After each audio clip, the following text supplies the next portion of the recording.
जैसा कि आपको विदित ही है, मेरे द्वारा श्रीमद् भगवद गीता के संस्कृत श्लोकों को सरल हिंदी में अनुवाद करके हिंदी गीता की रचना की गई है और इस हिंदी गीता के निरंतर वाचन का क्रम चल रहा है। इस क्रम में आज मैं 18वां अध्याय, जो कि मोक्ष संन्यास योग के नाम से जाना जाता है, का वाचन करूंगा। कृपया श्रवण करें।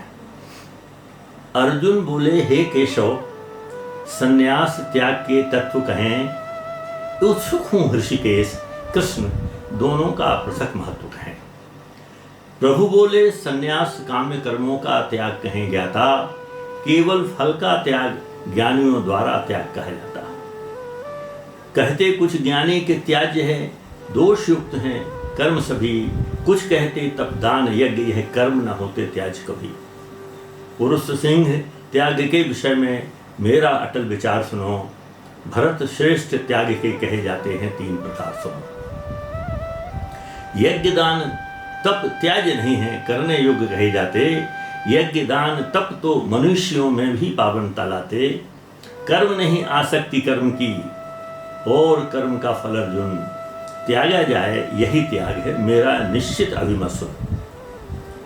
नियत कर्म का त्याग किया जाना अनुचित माना जाए। अगर मोहवश त्याग किया तो त्याग तामसी कहलाए।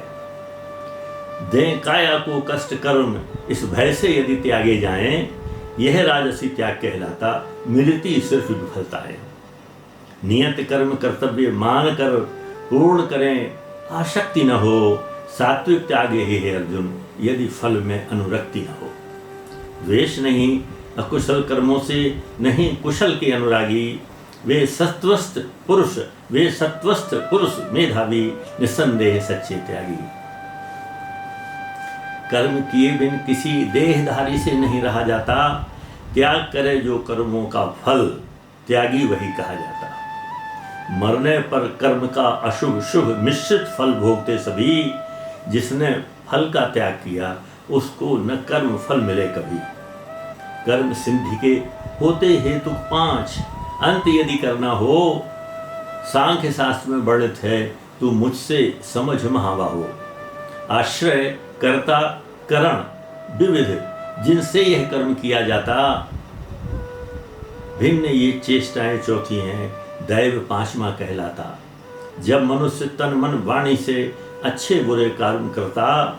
जब मनुष्य तन मन वाणी से अच्छे बुरे कर्म करता। इन्हीं 5 कारण पर रहती है कर्मों की निर्भरता। अगर आत्मा को ही कर्ता हीन बुद्धिजन्य माना, मलिन बुद्धि वाला अज्ञानी है यथार्थ से अनजाना। बुद्धि रहे निर्लिप्त, भाव कर्ता का नहीं धारता है।